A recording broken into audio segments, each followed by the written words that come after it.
ẹ mà tún káàbọ̀ sí orí ìkànnì yìí Gist Entertainment. Alhaji King Dr. Saheed Osupa ọba orin ó tú pẹrẹpẹrẹ àṣírí fún Alhaji Oriyomi Hamzat tó jẹ́ ọ̀gá àgbà fún agidigbofm nílùú Ìbàdàn nínú gbogbo oṣù December ọdún tó kọjá lọ́dún 2024 àti díẹ̀ nínú oṣù January ọdún 2025 ní Alhaji Oriyomi Hamzat àti olórí Queen Naomi ni wọ́n ti ń fi ojú winá òfin tí wọ́n wà ní gbàgà àhámọ́ àtìmọ́lé àwọn ọlọ́pàá àtijọba lórí ìṣẹ̀lẹ̀ láabi tó ṣẹlẹ̀ nílùú Ìbàdàn ṣùgbọ́n Alhaji Saheed Osupa ti wá lọ ṣe àbẹ̀wò ẹ̀ńlẹ́ńbẹ̀hún sí Alhaji Oriyomi Hamzat níbi tí àwọn méjèèjì tí wọ́n ti ń tú pẹ̀rẹ́pẹ̀rẹ́ àṣírí ńlá fúnra wọn. ẹ wo Osupa ọba orin kingi ó ní Alhaji Oriyomi Hamzat ṣóorí nígbà tó ti lọ tó ti dé yìí ọ̀pọ̀lọpọ̀ àgbéga ni ó máa ṣojú rẹ̀ àti pé ní gbogbo ìgbà tó fi wà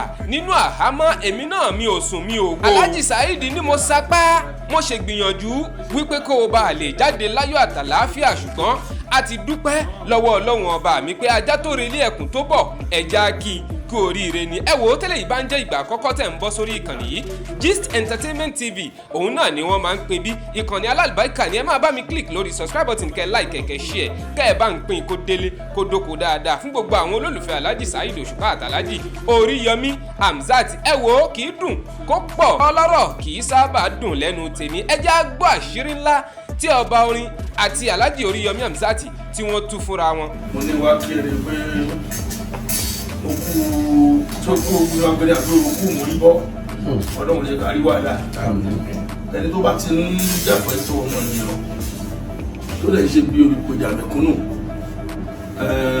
inú àwọn òkè sábà tó sí délẹ̀délẹ̀ so èrò àwọn èèyàn sírò èèyàn bẹ́ẹ̀ àwọn èèyàn burúkú sírò èèyàn bẹ́ẹ̀ ni pé ibi kó wọnú wàhálà kí wàhálà ṣẹlẹ̀ sí oríṣiríṣi okùn làwọn ayé máa dẹ́ ṣùgbọ́n fàmí làwọn wàhálà mi máa ń wá tákàn wà naturally jẹ́ pé tó ti bọ́dìbọ̀dì lóru àti tó ń wá naturally àti ìtẹ́nibọ̀dì lóru ò ní rí wàhálà kan wọn láyé ọláwọlá intention ẹ̀ tó fi ṣe mú tó ń ṣe ọláwọlá pé o ní èrò tó dáa tó fi ń ṣe ọlọ́run jẹ́ orí wàhálà o àti tí agbára ẹ̀ ká àti tó ká jẹ̀mí ẹ̀ lóhùn ní kankan nú ẹ̀ ọlọ́run máa ṣọ́ ẹ̀ o ọlọ́run máa ṣọ́ ẹ̀ o okú ogun ajayi okú àlọ́bọ̀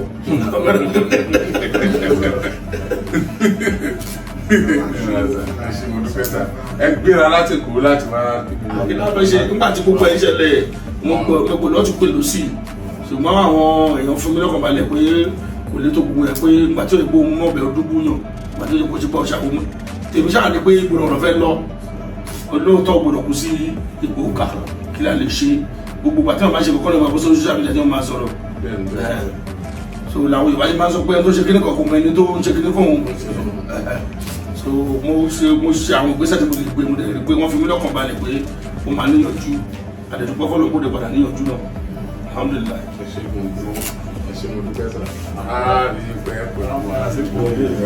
ẹ̀yin padà sí kò. àdúrà kan máa fẹ́ ṣe fún ẹni pé n tó ṣẹlẹ̀ ní sẹ́ ọlọ́run àtúnwá ṣe ní springboard ìgbéga fún ẹ àtẹkùn gbéga lọ́rọ̀ máa ṣe fún ẹ ẹgbẹ́ ọlọ́run tí àwọn ọlọ́dẹ kù ọlọ́run àrọ̀ wọn lójú ọlọ́run ọba lẹ́kẹ́ ọlá ẹ̀hún ló mọ bó ṣe máa ń ṣe nǹkan ẹ̀ ó ní gbogbo nǹkan yé ayé ìdí bákan bákan àwọn ẹ̀kọ́ máa sọ pé ó yé àwọn ni kò sẹ́ tílé ayé yé ọlọ́run ṣàánú wa.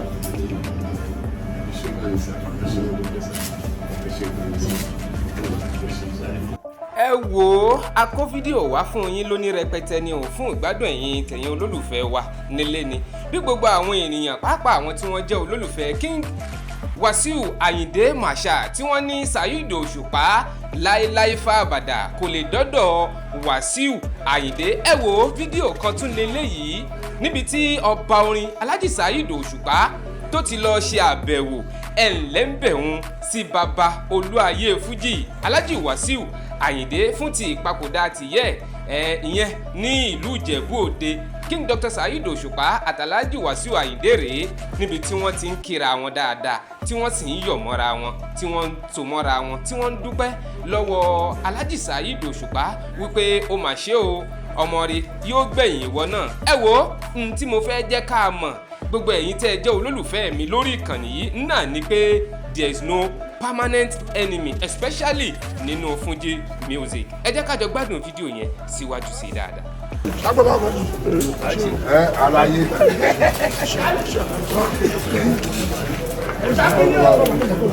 Hello.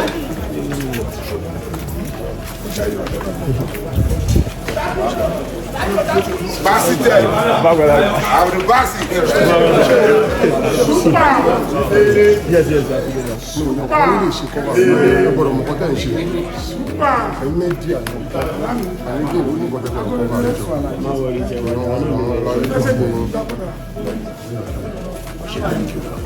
Thank you very much.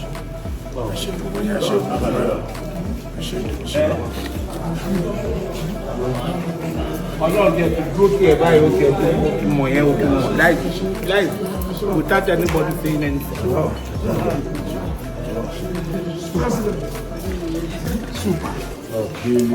Ṣé bẹ́ẹ̀ wá yìí ṣe?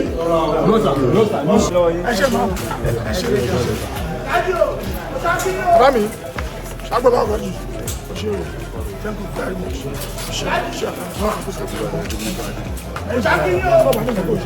Hello.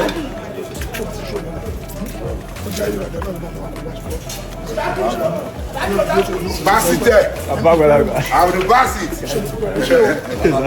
Thank you very much.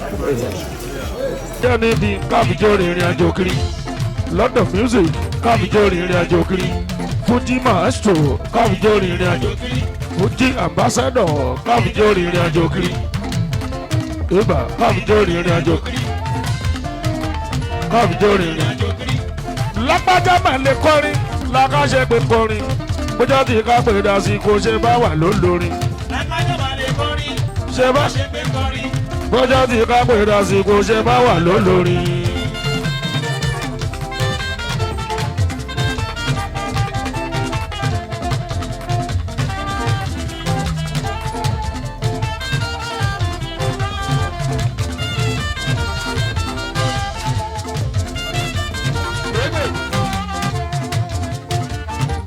Lápájá máa lè kọrin o lákàṣẹ pé kọrin bójá tí ká pè dá sí kó ṣe bá wà lólórin.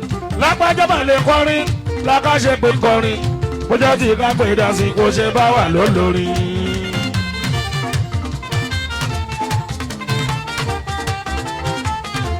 Lápájá máa lè kọrin o lákàṣẹ pé kọrin bójá tí ká pè dá sí kó ṣe bá wà lólórin.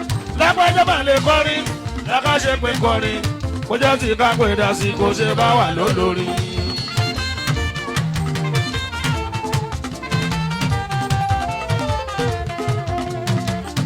Nidi káfíjọ́ rìnrìn àjò kiri London music káfíjọ́ rìnrìn àjò kiri Fuji maestro káfíjọ́ rìnrìn àjò kiri Fuji ambassador káfíjọ́ rìnrìn àjò kiri Iba káfíjọ́ rìnrìn àjò kiri káfíjọ́ rìnrìn àjò kiri.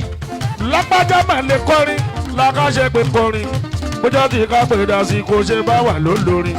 Lápájá máa lè kọrin ṣe bá ṣe pé kọrin bójá tí ká pè dá sí kó ṣe bá wà lólórin.